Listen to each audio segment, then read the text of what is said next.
সকাল 10টায় যখন পৌঁছবেন এর পরবর্তীতে সবার আগে বাংলাদেশ এই স্লোগান সম্বলিত যে বাসটি রয়েছে ওই বাসটি করে যেখানে খাল খনন অনুষ্ঠিত হবে, উদ্বোধনের কাজ হাতে নেওয়া হয়েছে, সেখানে যাবেন।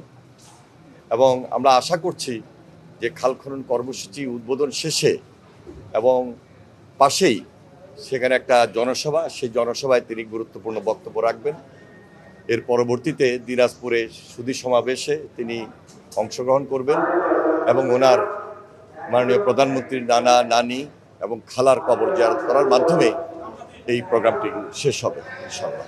দেখুন, প্রেসিডেন্ট জিয়া রহমান তার জীবদ্দশায় খাল খনন কর্মসূচি হাতে নিয়েছিলেন জনগণের সুবিধা, জনগুরুত্বপূর্ণ এবং জনদাবিকে সম্মান শ্রদ্ধা রেখেই। এটা একটা কর্মসূচি, এটা একটা বিপ্লব, একটা আন্দোলন।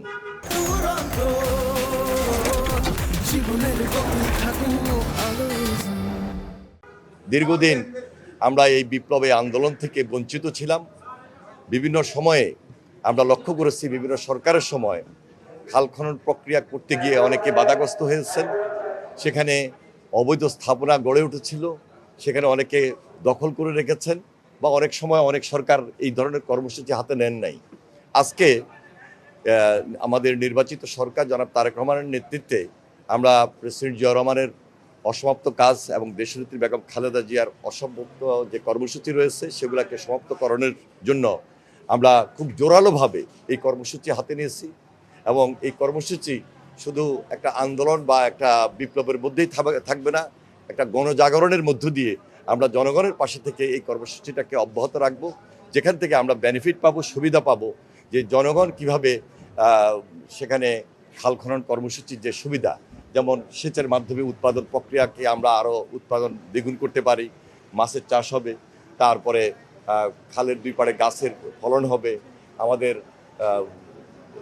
যে জলাবদ্ধতা দূর হবে, সব দিক মিলিয়ে এই দেশের মানুষ সম্পূর্ণভাবে সুবিধাটুকু পাবে এবং সম্পূর্ণ সুবিধাটুকু পাবে। সেই সুবিধাটুকু আমরা জনগণের দোরগোড়ায় পৌঁছে দিতে চাই। সেখানে সবার সহযোগিতা এবং আন্তরিকতা বিশেষভাবে প্রয়োজন। দেখুন, আমরা খুবই পরিকল্পিত কর্মসূচি হাতে নিয়েছি এবং প্ল্যান ওয়াইজ।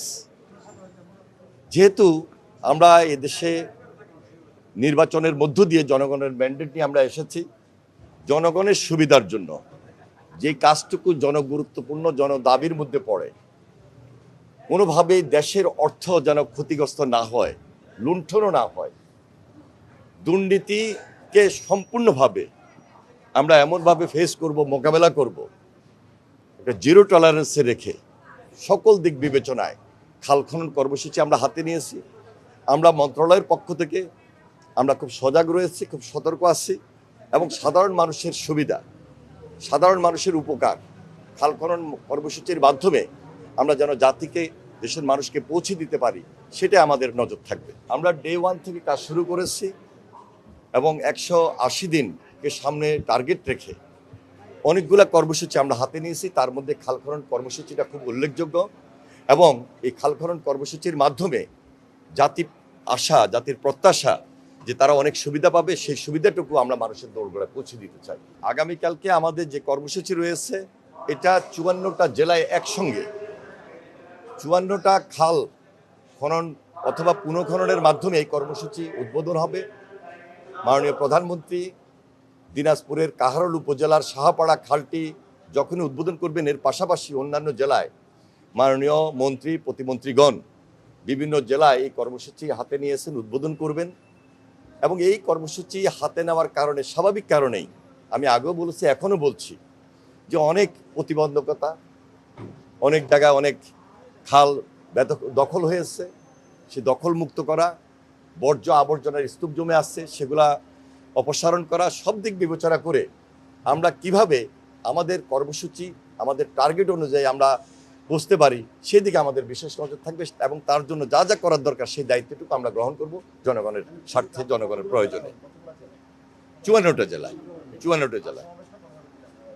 দিনাজপুরের যে সমাবেশটা হবে, এটা সাহাপাড়ার যে খাল, এই খালের পাড়েই সেটা কাহারোল উপজেলার সমাবেশ, সেখানে অনুষ্ঠিত হবে। সুধী সমাবেশ জেলা দিনাজপুর জেলায় টাউনে হেডকোয়ার্টারে অনুষ্ঠিত হবে।